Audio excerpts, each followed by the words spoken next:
Do you want to use my hotspot? I mean that in the most platonic sense of the word. You really can. You want to connect to my phone? I'll be running quite a bit. So. What, is my freaking phone not good enough? Look how big it is. It's huge. It is pretty awesome. My hotspot delivers, bro. Oh, geez. David Schwartz says, how's it going, Justin? All right, you guys ready to get up live? Maybe. I am just making sure we're dialed in here. I think we're already started. Did you say We are not live. Did you say we're that chat live? Yeah. Did you say that the YouTube link was in the show notes? It is Yes. right at the very top. You know what? I didn't even have any technical difficulties getting in the chat today. It's true. It's very interesting. Damn it. I'm about had a heart attack. Not going to lie to you. It won't happen next time. Is that offensive? Yeah, no. The truth hurts, but it's fine. All right. Let me get our live stream going. Do I have lines today? No, Matt has all the lines. You've always got lines. It's more fun to watch you see if you can do it. I can't do It's it. funner to see you struggle. I do struggle. All right. I'm going to get up and go live here, guys. Okay. The only thing about... And we're just testing here. We're getting up and going live. So I'm just waiting to see if we have some audio back. I'll wait to hear it and see. If you guys can hear us in chat, please let us know that you can hear us and see us okay. And we're just testing here. On my end, it's working on my end. Good. So it says our stream is healthy. Always important. Our hotspot's working and our stream is healthy. It's not good to not have a healthy stream. Yeah, that means a couple things if you don't have a healthy That's stream. true. Like, Just don't you have to take the horny goat weed or whatever? Yeah, right. Oh, no, that's if your power band is loose. Or, so I don't know. Looks and sounds good. We've got good. All right. Thanks, David Schwartz. So we are up. This is a live patron member broadcast, video broadcast with live chat. If you're listening to this later in podcast format, you are missing out because these guys will literally get this episode 3 months. At least 3 months before everybody else, because we take August off from releasing any podcast, and we've got several in the bucket. So literally 3 month early access, and we love live chatting with you. My eye itches and interacting with you guys. So yeah, pretty cool. We will get up and going here, guys.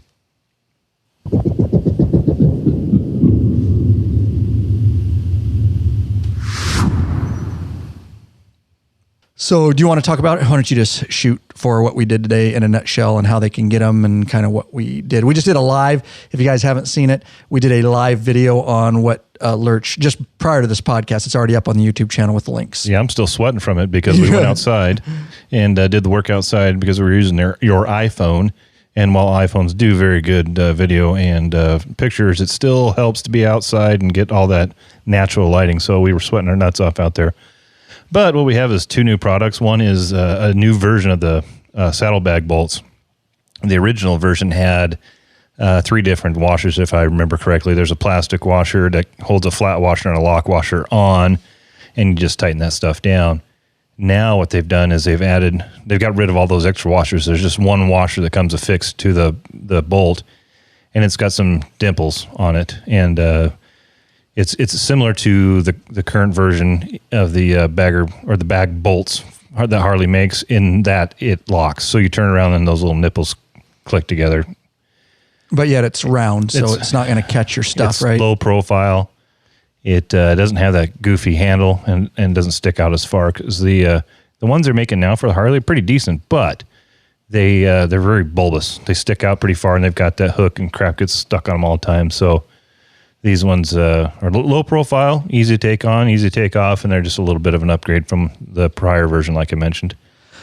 And then... And why would we want to put aftermarket saddlebag safety bolts on? Oh, I assumed that was everybody knew that, but I'm glad you brought it up. We got new audience all the time. That's right. Because especially on the older bikes, 16 and older, I think, with the quarter turn setup where you put the pin in and it locked around a retainer, those things could loosen and come out. And saddlebags have been known to go flying down the highway. And if you're riding in a group and you drop your bag full of crap, you could definitely hurt or injure or kill. Lots of stories of it too. Your fellow riders. So this secures the bag on there and makes sure that it doesn't come off. Mm-hmm. The second item is a extended seat bolt.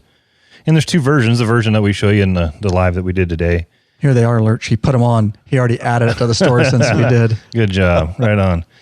When he's saying he's referring to Rick in the store added the shorter version. So there's a short version that you can put on. Lurch is used to the shorter version. That's what his wife said. No, not the case. Not the case. Not the case. So the shorter version, you can take your seat on and off without needing a screwdriver, but it's short and it doesn't stick up too far. The cool thing about the other version is it's extended, and if you've got an Ultra or you've got an attachable trunk like I do on my Road Glide, it's really kind of a pain in the ass to get to that screw. So this extended bolt allows you to take your seat on and off without needing a screwdriver. Pretty cool. Yeah, and it's good not only for the touring, with the trunk getting down there, but we also found an use like on my Street Glide. The luggage rack stays on a lot because I throw my Rick Rack quick detach strapless luggage system on there, and I don't want to take that. Actually, takes a little bit of time just to take that off, and when I can just reach in between with that extended seat bolt, and I can reach down in there, get it out, especially take my seat off to wash and when I'm cleaning and stuff like that. So it actually has multiple uses, and links I put to you guys in the show notes. I'm going to have Rick send up one of them short ones too. Yeah, exactly. I need to get some photos of those too. You're taking yours and you're taking yours. I can leave it. Yeah, I can leave it. I'll just have him send me. I'll give them to somebody else. He can just send me a couple. Well, you're going to use it. I don't have it on at the moment. So we'll see. I'll look at the pictures after the podcast. So okay, there you go. There you go, guys. How about that? So check them out. I put links, and I'll put links in the show notes, and I put them for all of you in live chat. We appreciate you being here. Hey, Bikeaholics, 03 has a wide variety of innovative projects for your Harley-Davidson and a brand new line for the all-new Honda Goldwing named Gold Strike. Top quality, affordable chrome lighting and comfort products. Zero Gold Strike are the motorcycle LED lighting innovators for CAN bus plug-and-play system compatibility. Head over to lawabidingbiker.com/store and check out our full line of 03D products. There you go. Shall we do this, boys? Let's do it. Okay.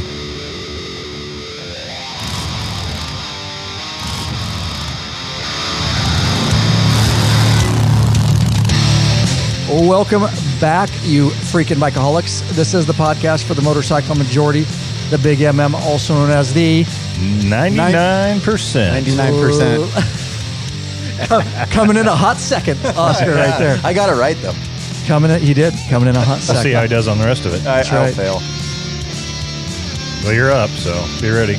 Oh, yeah, okay. You ready? I'm waiting with bated breath. That's right. By being here. By listening to this very podcast, you're part of what we call, whether you like it or not, and I know you like it, the hashtag. Biker Revolution. Yeah, nailed it. Oh, yeah. We just have one question for y'all before we get started. What are you waiting for, Bikeaholics? Mount up. Let us take you on another wild-ass ride. Whew. We got through it. Good job. Ryan Erlacher here, your host of the Law Abiding Biker podcast, and your high-tech redneck. Oh, I got to scoot over. I'm out of frame a little bit. No, don't do that. I don't know what happened there. I need to adjust that bad boy. Did it get bumped? Just a little bit. Did you move? Are you not in the right spot? Why'd we lower our voices? I don't know. I have no idea. That's kind of cool, though. I moved a little bit. I need to readjust that. But anyways, nonetheless, how's that?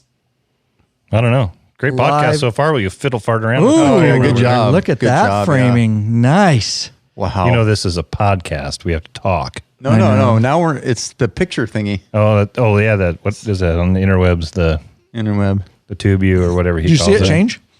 No. Oh, because you're not playing. I have to. We have the you video yell at me. paused. Yeah, we get in trouble. And we popped you out do the get in channel. trouble. We go into podcast purgatory. You do. So I paused mine basically right away. Good man. So we got an awesome topic for you guys today. We got actually a really cool video you want to know about. We want to talk about, but the main topic, which we're going to get into here in a moment, is oil transfer on the Harley-Davidson motorcycles. We're going to break it down. It has been a long time issue for some. Some have struggled with it. Harley's never came out and did a recall on it. Nonetheless, we're going to break it down, what it's about, what you need to know. Now, the other episode we did, we split them. We were originally going to do this on another episode. On that prior episode you'll want to listen to, which often gets confused, is oil sumping. they're two different things. Oil sumping is completely different than oil transfer. They're both issues on the Harley-Davidson motorcycles. Oil sumping specifically with the Milwaukee-Eights, but the oil transfer has been a long time problem in dating back quite some time, not with the Milwaukee-Eight. So listen to both episodes. You'll definitely hear the oil sumping one prior to the oil transfer one, except if you're a patron member, because you're getting us 3 months early. And they're both something that you should pay attention. Oh my goodness. Yes, I've been waiting. I'm sorry. I know. Saw the smile on your face earlier. Two for that, bro. I was wondering why he had that goofy smirk on his face. He was waiting for it. Oh, waiting. Good. Just waiting. So how long have you been thinking about that? Obviously, it didn't just come to you. I mean, you probably been dreaming about that the last couple of days. On a napkin. Yeah. Oh, wow. Like since Monday. Nice. Yeah. Nice. I've been waiting. We appreciate Oscar being here in the studio. It hasn't been that long, but Oscar gets over here when he can. And Oscar rolled in during our live video broadcast that was public on the items Lurch just talked about. So that was pretty cool. It happened live. And then at the very end of it, my neighbor started their weed eater. Oh, I know. Almost done. Every time you go live, it was only a 10-minute live, but it never fails. That's why I was trying to hurry too, because it was silent out. I was rushing Matt to get it done because we had to do this, and I knew that something's going to go bad here. You mean something is going to go bad? Oh, Lord. No, now we're just going to do that. You can only use that once. You can only do the dad jokes once an hour. I can do it all week. I'm here. You get one chance at the dad joke. All right, so new free video. And this, me and Oscar I released this last week as of the time of this record. Did you? Yeah. Good. So how to set suspension sag on a motorcycle, adjusting the preload.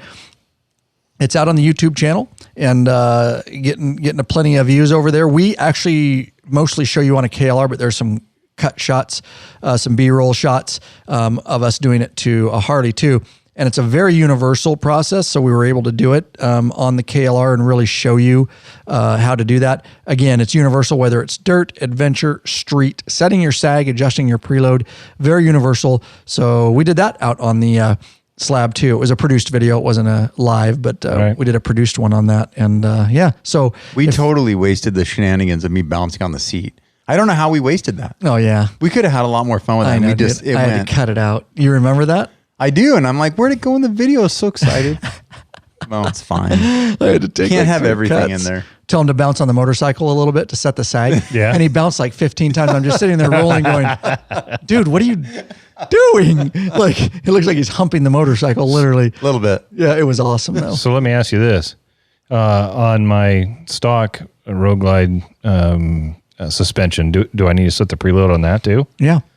On your stock? Yeah. Yeah. Instead of just turning it however many clicks the book says? That's what you're doing. Okay. So what Harley does? How accurate is it? That's pretty what I'm accurate. asking. Okay. Because it's based on weight. All right. And we covered that in our podcast. We did a very in-depth. If you haven't heard the podcast, you'll want to hear that too, where me and Oscar go over those very questions. Good. They just do it based on weight, and it's close enough, Good basically. enough. Yeah. All right. Yeah. So if it's stock and you have a setting, a little bit different. So, So we love our sponsors, Rick Rack and Zero 3D up front, but we also love these sponsors of this episode, and there are new patrons. Once you guys roll with it. Jack Myers of Waterton, Minnesota. Oh, I'm going to butcher his last name. Adam Geinup of Pickneyville, Illinois. Adam's top tier. And Shane Coate of Farmington, Maine.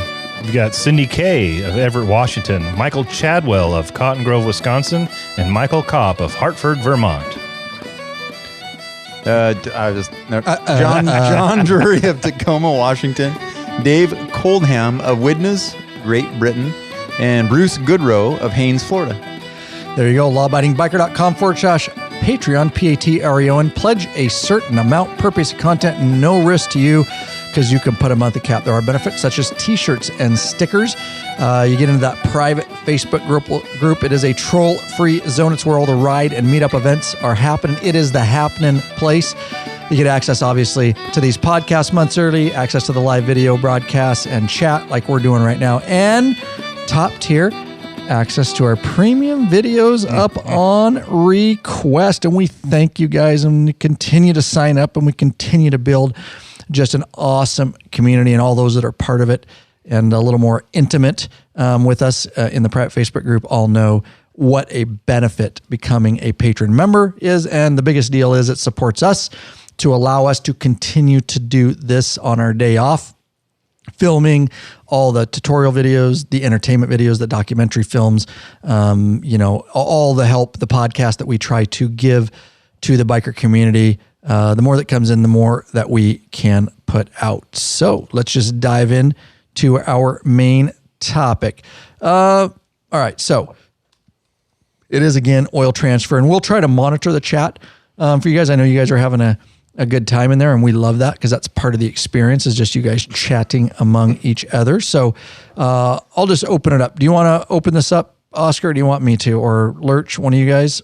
Well, I think Oscar, because he's our resident oil and engine technician. He's the gearhead when it comes to motors and stuff. I really just wanted to say that I would much rather be home sanding my cabinets and painting. I would much rather be doing that. Well, you can get back to it after this. Oh, damn it. No, I thought we were doing 9 podcasts today. Hey, we can keep so going. I don't have to go. Oh, Brenda might be listening. Shit. Did you give her the link? She can't listen if you didn't give her the link. I can't remember. Did you give her a false link? Maybe. Just kidding. Teasing Brenda if I you did are before listening. I left, yeah. There you Oh, go. yeah. Sorry. Oh, yeah. Oil transfer. Mm-hmm. Yeah. The long time. Why don't you talk a little bit about the history of the oil transfer and kind of who it's affecting and how big a deal is it? It's gone on for a while. In fact, all the way back to 2007, I think. Some of the older bikes didn't have this big a problem with it. So then along comes the hydraulic clutch in 14. Yours is the first year, right? Yep.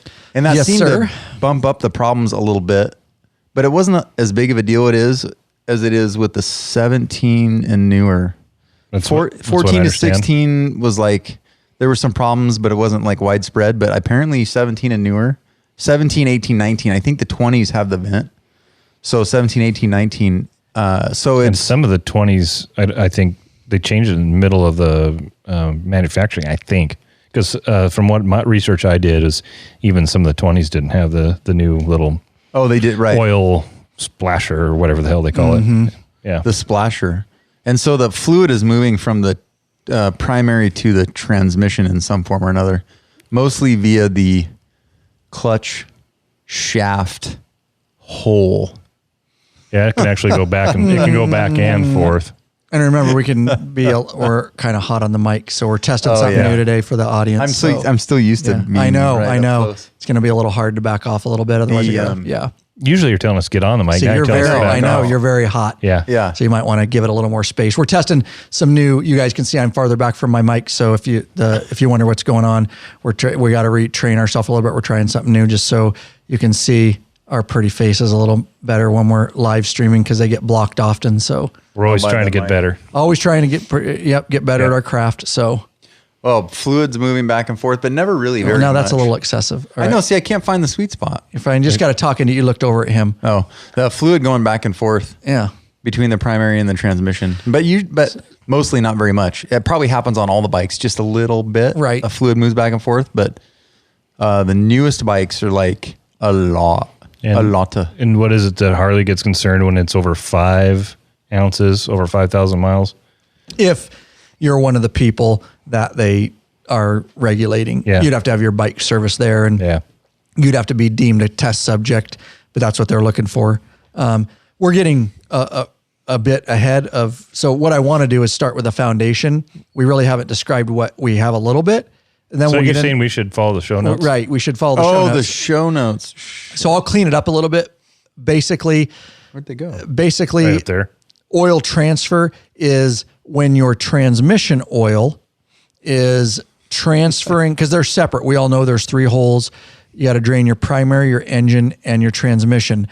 What happens is, even though there's separate compartments for each of those, it's your transmission oil mostly leaking into your primary over time, okay?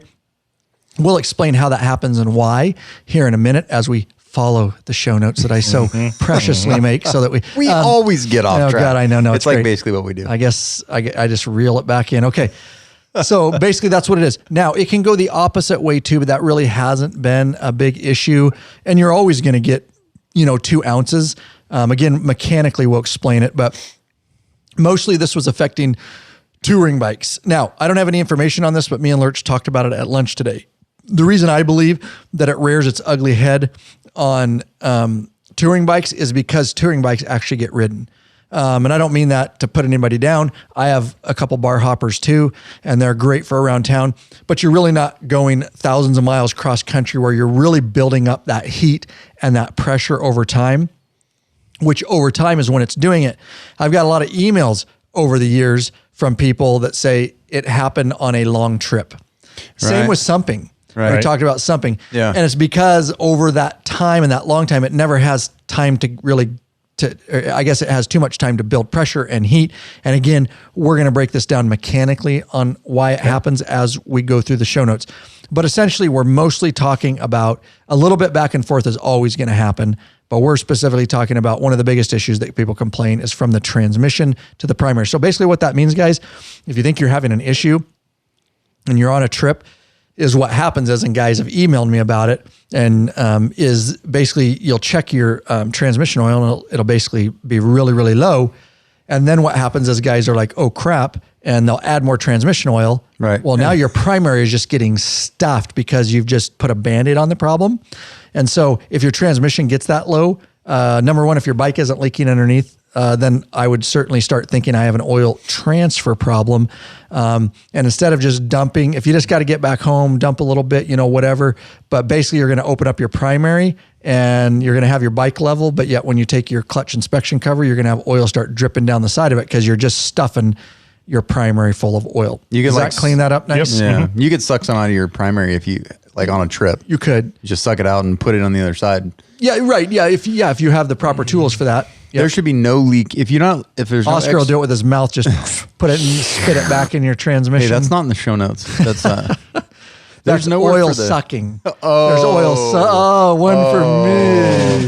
Oh. As usual, we go off the show notes and we get a little sidetracked. I don't think we quite made it clear how that oil can get from one side to the other. No, and that's good because that's next. Okay, good. That's the mechanical part. Oh, that's the. I want to talk about what it is. That it happens. Okay. Now we're going to break down how it happens and why. Holes and shafts. Holes and shafts. That's all you got to remember. We're out of here. Let's take it out. We're done. Thanks for being here, guys. All right. Ridiculous. All right. Totally.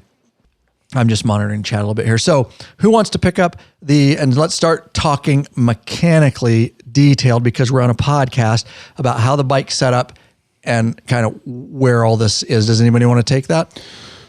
Come on there, engine god. Well, I have a hard time following in line because my brain doesn't work that way. But anyway, so you talked a little bit about things getting hot. And so that's kind of the start of the problem is that when the gears are turning, not only is the motor creating heat, which bleeds down in the transmission through the metal, there's heat on the road, there's heat in the gears, there's heat in the fluid that eventually will create pressure. The transmission is vented, but the primary is not. Right. So it was originally vented. So to explain to people where that vent is. It is kind of. It is kind of vented. That's the problem. So the transmission vent is right on top behind the starter. And you try to clean that little top transmission cover with bug slide, and you always run into it with your hand. You do. Right. It's right on top of that little chrome cover or black cover right on top. Yeah. And it just all it is like is crankcase ventilation. When pressure builds up in the transmission, it just has a little hole to push out of, which sounds awesome. Oh God. Yeah. Just move along. Awesome. Just move along. So the transmission's vented. The primary is sort of vented. So Explain that. We're getting there. I'm trying to follow this. Okay. I can barely read, but the main shaft goes between the primary and the transmission. So your transmission, I'm just jumping in. So our transmission sits on the left, the kind of the center of the bike. The clutch is on the left side, the clutch actuator. Right. Okay. Just to give people a visual. Yep. On the right side of your bike is your primary, big, huge primary cover. And so to get power from the transmission to the primary, the main shaft. So there's a main shaft and a counter shaft, and you got 6 gears on each. So there's the main shaft, which is mostly what we're going to talk about. It goes through from the transmission, from the left side of the bike, from the clutch side, all the way through to the primary to your clutch basket. Yes. I'm trying to mechanically put this up. So when you activate exactly how the show notes go. There's a rod. It's a shaft and it's hollow. But this is the main shaft. It goes all the way through and it is hollow. And it's hollow. Why? There's a rod in there. Correct. Which goes from your clutch. Which operates, your clutch basket and pushes through. Right. Okay. So that's, you have to go to the show notes down a little bit. All you got to do is scroll. One job. You're killing it. And clean everything up for everybody, right? To make this make sense. So that's in part where the primary is vented. The primary is completely sealed. It's supposed to be sealed. Except for that hole in the shaft. Hole, right. And it's not even a perfect hole, right? Because the shaft is in the hole. Because the rod. The rod's in the... just getting insane. But it in theory, it does allow pressure to be pushed into the tolerances are, the tolerances are not 100%. And the pressure to come out of that vent in the transmission. Mostly. I'm starting to see the failure. But the primary, it creates heat just like everything else. And it's just got fluid in there, but it's down low. So it's right. Good point. I was thinking of that too. Heat picking up off the road and the heat from the bike, it gets hot. And you have the gears. You have the gears in the transmission just going and frothing that stuff up too. Yeah. So is the primary chain too, though. Yeah. It seems like the gears might be whipping stuff up a little bit more. Maybe. I can't quite. Yeah. And it's a good point because I know where you're tracking with that too, is it has really been from transmission to primary for the most part. We get a little bit back. Why exactly we're not pushing as much back? There is some. I haven't quite wrapped my head around why that is, but that's the way it is. So just have to accept that. I know how it is. Well, then do it. Oh, you want me to do it right now? What? It's kind of early. Oh God, dude, no. No, I really do. I read all about it. Okay, so good. So before we do that, so let me do this, and then that'll be a perfect right into that, Oscar. So my question to Oscar now is, if let me clean that up for everybody. It is a problem of the transmission mostly going into the primary, okay? We're transferring that way. My question is, why are we not getting as big a problem? We still have it, but why are we not getting as big a problem with the primary dumping itself and just overfilling the transmission? One of the theories, which explains Harley's, kind of cheap-ass fix. You mean they did a cheap-ass fix that we had to pay for? No way. It's not even a recall. Well, the vent. So one of the theories was like certain fill bottles in your car for your coolant.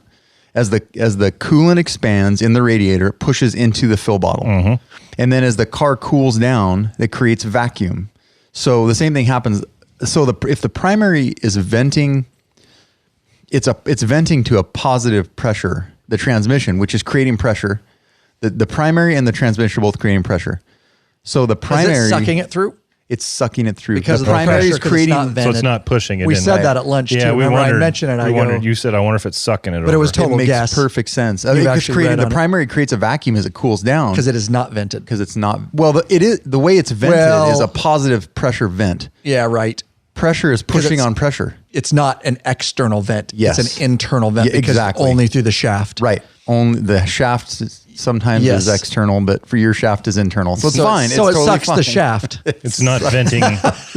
It's not vented well enough, so it ends up creating a vacuum and it's pulling it over. Money. We kind of came up with that just with our mechanical knowledge. Me and Matt were kind of surmising, but that's awesome that you did some research on that. The minute I read that, I was like, oh crap, that makes perfect sense. So the touring bikes, like a bar hopper, heats up, cools down, heats up, cools down. So like if you've ever watched your car, the coolant never expands far enough to create a vacuum. But on a touring bike, when you're riding 6 or 7 or 8 hours, it never cools off. Yeah. So it continues to build heat and pressure all day until the end of the day. And then guess what happens? It sits all night. The bar hoppers are constantly moving around. So their temperature's going up and down. And it's self-regulating. But for most of us, like the trips we do, we ride all day. Even if we sit for lunch in an hour, the bike doesn't cool off. No, especially in some of the heat we rode in recently. Exactly. Yeah. And then what happens at night most of the time, the temperatures really drop. So that really creates a vacuum. As everything starts to push, it starts pushing through the main shaft hole and then starts to draw the fluid in. It would have been interesting to pull a clutch cover and look and see how far it would have to draw it up. Because part of that, I'm like, wow, that has to go a long ways for it to do that. But this may be a stupid question, but I'm going to ask it anyways. Does it have anything to do with the primary sitting lower and on the low side of the bike when you put it on the kickstand? Well, right, because when you do, and it sits all night, that fluid's closer to the main shaft. Okay, so it's not that dumb. That could be part of the way it's going over there. Yeah, totally. And if someone overfills it a little bit, then it's even pushed up even higher. So that would explain, 1, why Harley went with a vent, 2, why it's only happening one way. And so by putting in the vent, that gets rid of that vacuum. It won't allow it to create that vacuum. Okay, because it doesn't build any real pressure. All right. Good. I'm glad we cleaned that up a little bit. So what else? Let's go through our show notes here and see what else we got here. We covered the pressure, right? And that's why they do the breather and the breather tube on the transmission, right? Yes. Okay. There's a line up there that says, and I read this too. There's always a little bit of movement of fluid, but I've got a heavy gear oil in my transmission, and it's not, my primary has no gear oil smell. So I don't know how much it's actually moving back and forth. Yeah.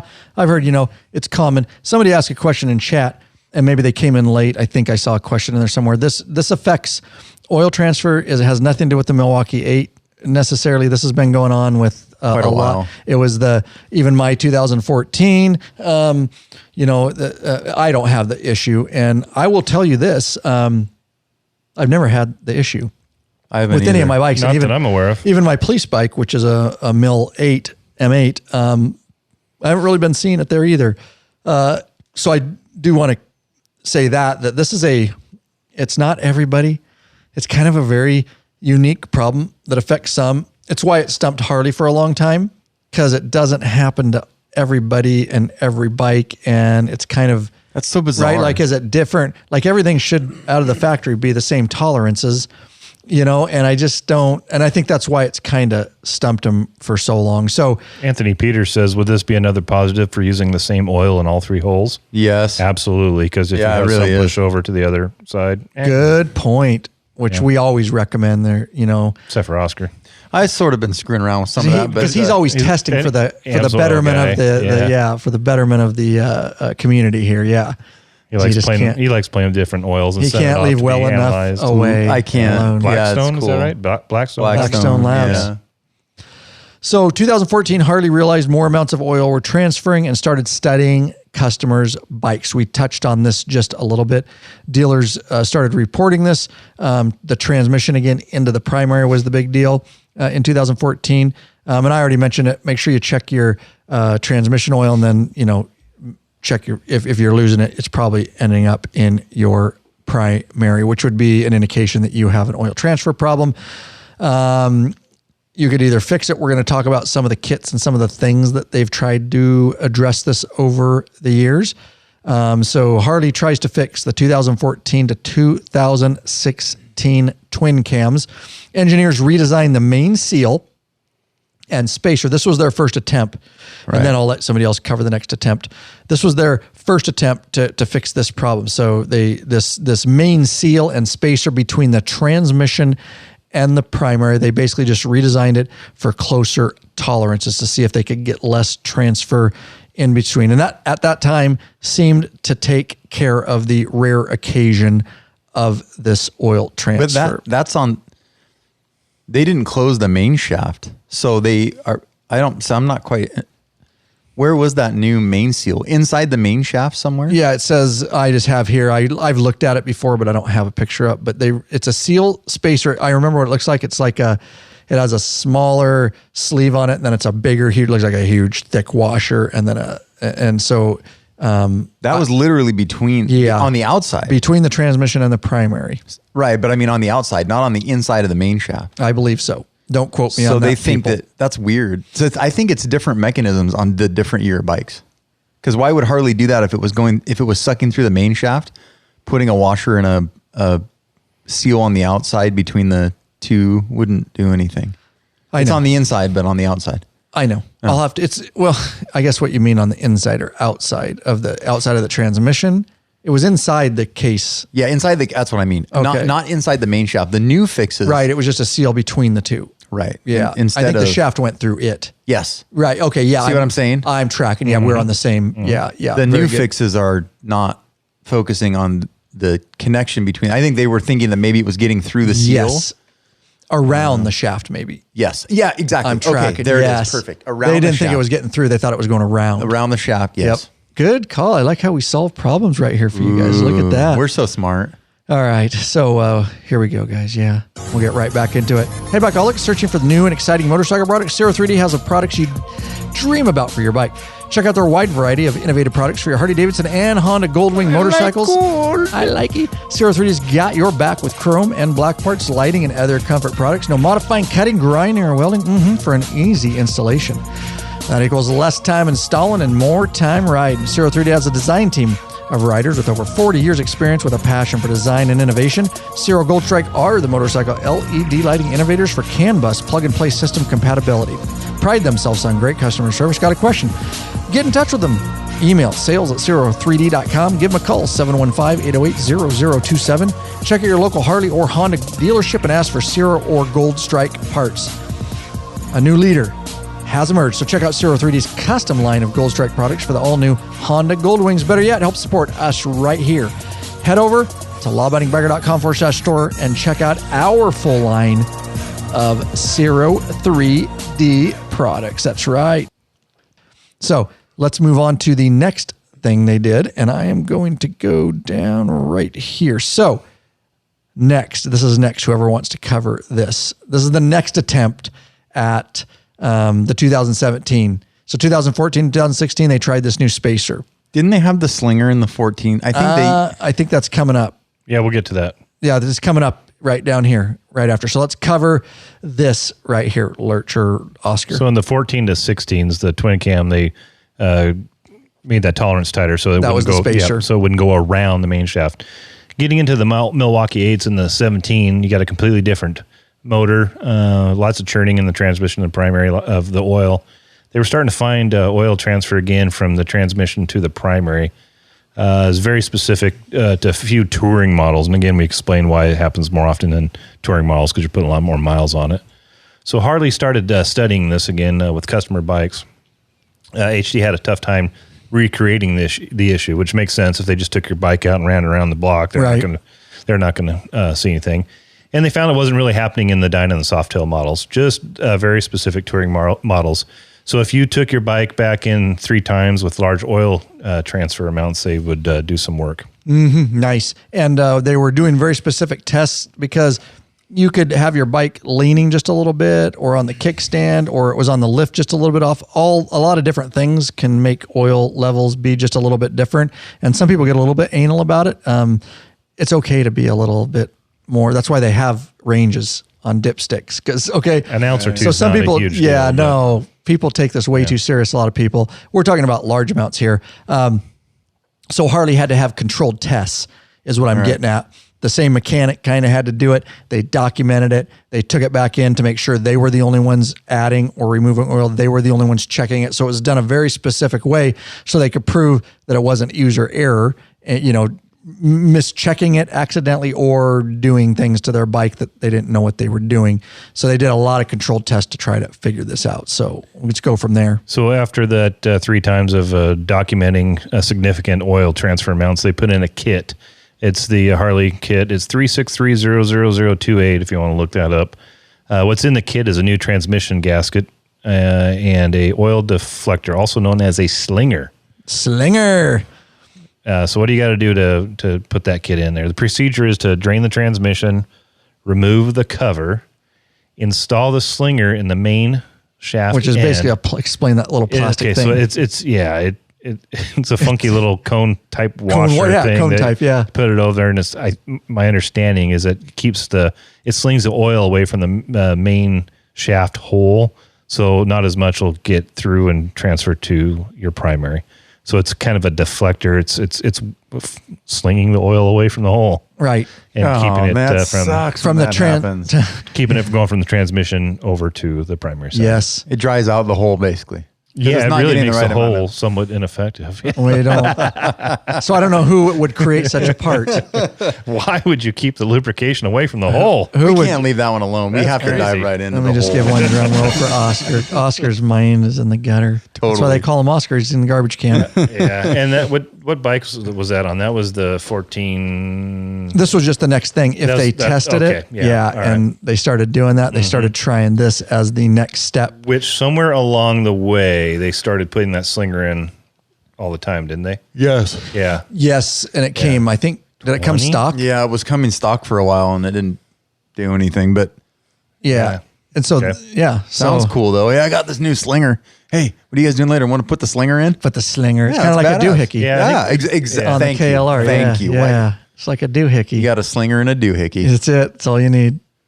So then they did that. Next thing Harley did is they created... Because that didn't solve the problem. Didn't solve on all the bikes. Kept the hole dry, didn't solve the problem. So they created another kit, and this is 265-00027.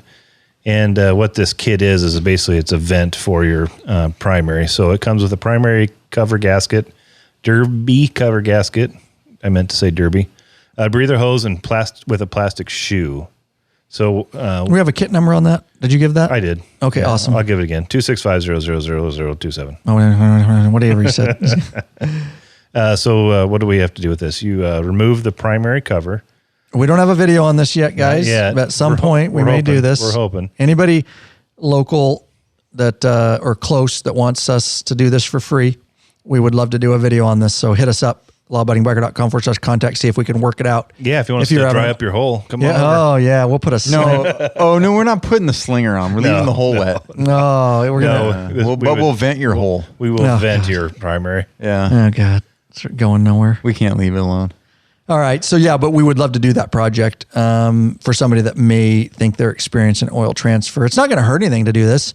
It's just unnecessary on a lot of bikes. But it's like some of the guys, they don't have sumping problem currently, but they just want to change out their oil pump just so they don't have a sumping problem, right? Go ahead, Justin. Go ahead, say it. I'm not doing it. He can't. He's not going to say the sumping joke. I know. You guys already freaking yelled at me for it. So getting us back on track. To install this kit, you remove the primary cover, locate a cavity to the right of the starter gear. It's kind of hard to say that so you can I'm having a hard time. That's why I want to do a video of it. But yeah, to do a video. There's a cavity. Basically, if you're looking at the primary to the upper right, there's a cavity. So you locate that, and they give you this little paper template that you put on there. It's really kind of a shitty little template, but typical Harley. Harley. They can't even make it out of cardstock or something. No, just some cheap ass paper. But anyways, some kid drew a color crayon drill here. They give you a little template, and it essentially tells you where you need to put the pilot hole. So once you get that all marked out, you then drill a hole with 11/32 bit. Now the trick is you're drilling through your outer primary, inner primary cover, and so you want to make sure that you don't get any of that shavings down into your primary. So you have to get the top secret Harley issued rags. Yep, it's got to say HD rag on it because it has a special metal shaving catching capability. Put some rag. Right. Until those fail and they come out with a new part number rag. Right. Yeah, they do it. They don't even do a recall. You got to buy the better rag because we messed up on creating that one. Yeah. Sorry. Oh, that's quite all right. Basically, cover up all your gears and whatnot and parts. And when you and I were talking about earlier today, we said the smart thing to do would also be have a guy there with a shop vac and sucking that shaving right as the guy's drilling. Yeah. We've done that with other projects where I've stayed right there and sucked the shavings. Yeah, especially with this. I mean that you don't want any of that crap into your primary. No, it causes problems. And you drill your hole, and then you've got the vent and the plastic shoe, and basically you just fish the vent through the hole and you pull it until that plastic shoe pops into place. Yep, it only goes one way. Only goes one way. And basically what that leaves you with is just like the transmission, it leaves you on the inner side of your inner primary, it leaves you with a little rubber vent hose. Yep.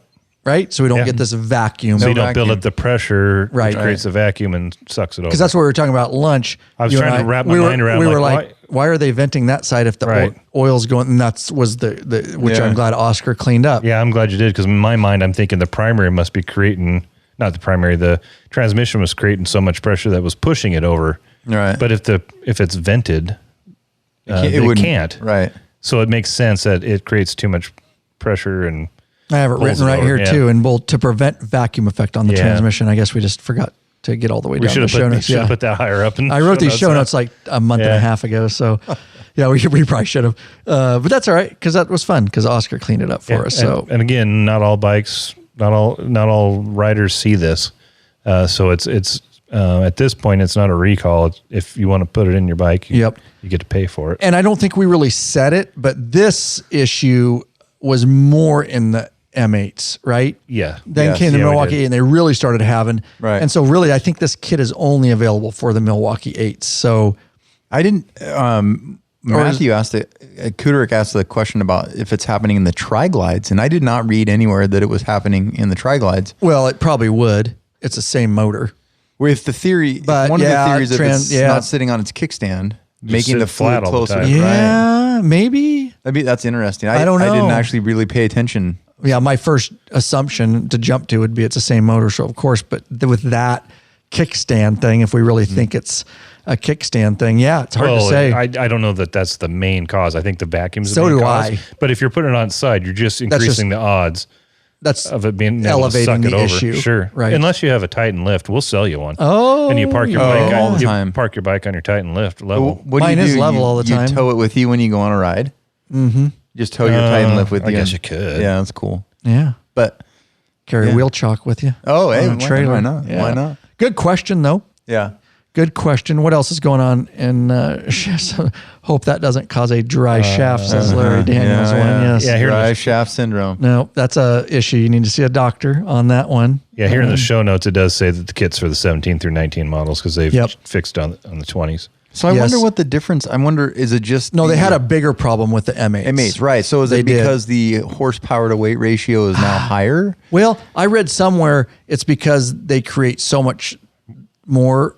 because they're a bigger motor, they create more pressure and heat, and that's what I read, that pressure and heat, and so you get double the problem basically, and more fluid in the primary. Yes, true. Another 6 ounces, basically. So this kit is only for the M8. The other, if you have pre M8s doing that, they're going to do the slinger. You could do the slinger and the spacer, but neither of those were really hugely affecting that. But yeah, again, I've had, Matt's had different bikes. I've never had an oil transfer problem. So I don't know how big a scale it is. Anybody in the chat said they haven't? No, but they said it's been happening in the other models too, 14s. The forums don't lie. Yeah. Oh, well, God. If it's in the forum, it's got to be true. Forums are bunch of trolls. Me and Oscar were talking about that. Yeah. That's why I love our private Facebook group, Troll Free Zone. Those forums are just... dude, I read... They're just a bunch of jerks and just false names and, cigarette chomper 2 and space alien 45. And it's like, who are you people? And then there's no accountability for saying something wrong. You can just spew just lies. And it's not just motorcycle forums. It's a lot of different forums. I wish they would just die because they're useless for the most part. Every time I end up in one, they're just useless information. I was reading this morning and, this guy asked a question on one of the big ones. Hey, what about this? What's the consensus? And he just got flamed for like 2 pages. And I'm like, never happened in the private Facebook group because you wouldn't stay there if you did that. No. And then okay, so this guy's asking a legit question. Right. And he's he just revived frustrated. Let him ask the question. If you don't like it, don't respond. Or if you don't know and you don't have personal knowledge and expertise in the area, just shut your mouth. Go somewhere else. And that's what people do in our private Facebook group. They're not going to pipe up, or they're going to say, I don't know. It's bikers helping bikers. I can't stand forums. I just can't. That was some of the trash. worst. I was angry this morning. Yeah, that is. But yeah, you had to experience some of that. Sometimes you just click on a link and you end up in them and you're like, I never get good useful information out of them.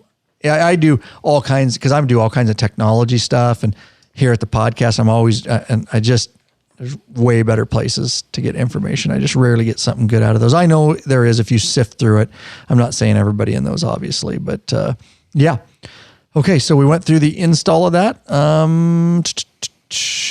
What else we got to follow up on, guys? You got that last little bit about the 2020. Who wants to cover that? Well, and there's some, it came up in the chat. There's some aftermarket fixes that are different.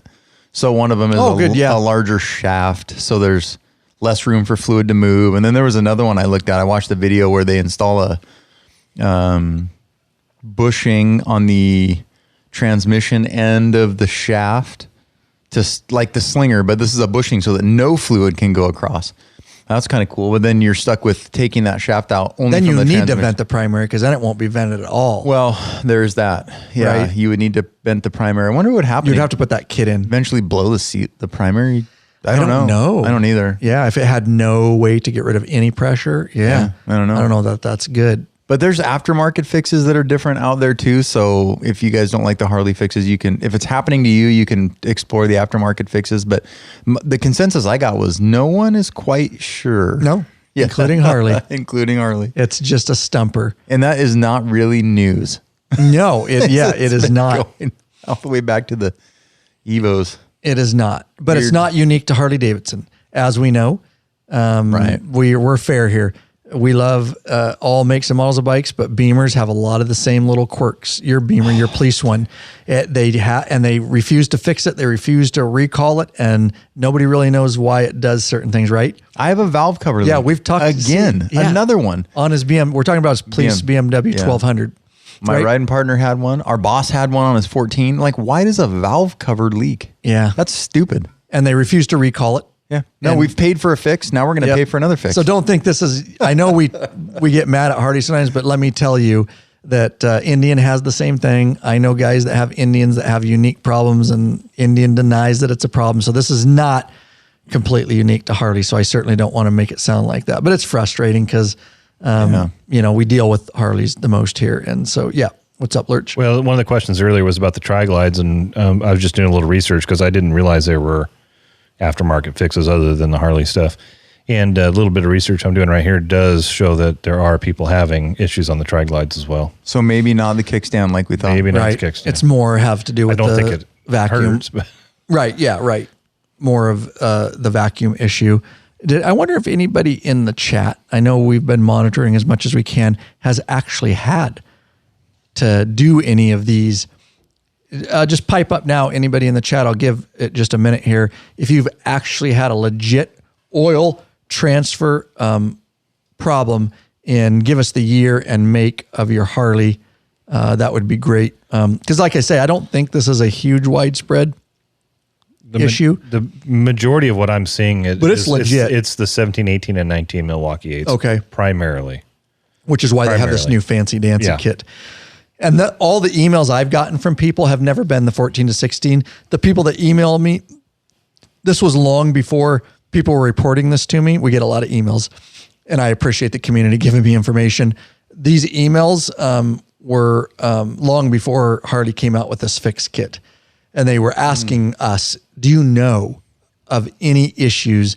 And they would explain, I remember specifically, they would explain mostly that they were on a trip, which confirms what we said, is that they were on a long ride.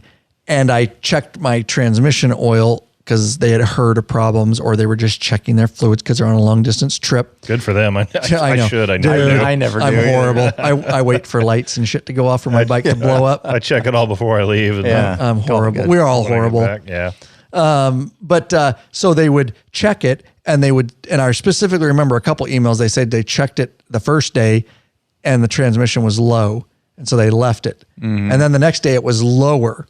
And then they went to the shop, a couple of them, wherever they were in an unknown area because they're on a trip, and get, hey, my transmissions. And they would open up the primary and it would be just stuffed, packed of oil. Yeah, right. Overflowing. And so they were asking us at the time, do you know of anything? And Harley says that they don't say anything about it. And they just took and they did a fluid change, right? Right. And put the proper levels and all. And then 10 days later, it did it again. And so people were pretty frustrated for a while there because, again, and that's not completely the dealerships or Harley's fault because they were trying to figure it out, right? And it was just like not everybody. As we wrap this up, we did have one comment in there. Please, Matthew Haywood said he had a 2018 Street Glide. Anniversary Street Glide.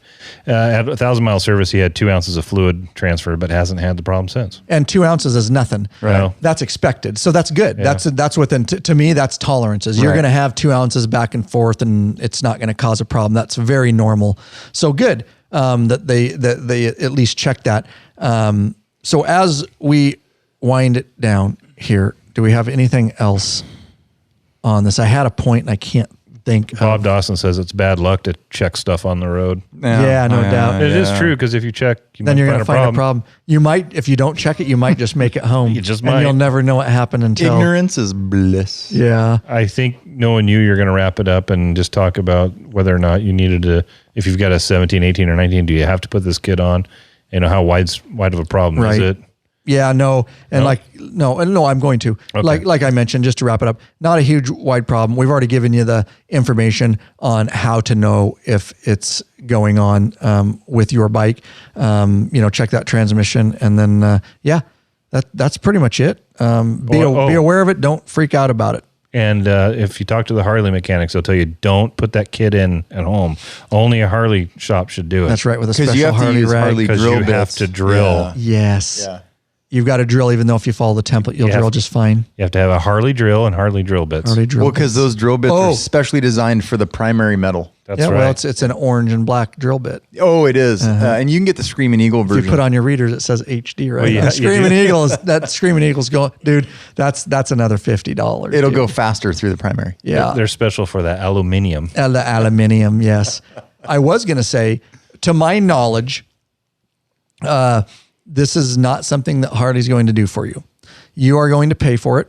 Don't quote me 100%. That's why I wish I had somebody in here that actually had the problem. Not that I would wish that on you, but to say, if you're one of those beta people that they're testing and they think you have an oil transfer problem, after 3 checks and they find it 3 times over 5,000 miles up to 5 ounces of transfer, and they deem you as someone with an oil transfer problem, I personally don't know if they're actually going to do that labor for free and pay for the kit, because does that make sense? Yeah. If you just want to do it because you're worried about it, or maybe you didn't buy a warranty with your bike, which is the best way to go, and you just do it yourself, so that you don't have the problem, or if you think you have the problem, this isn't going to hurt anything, so it can only help you.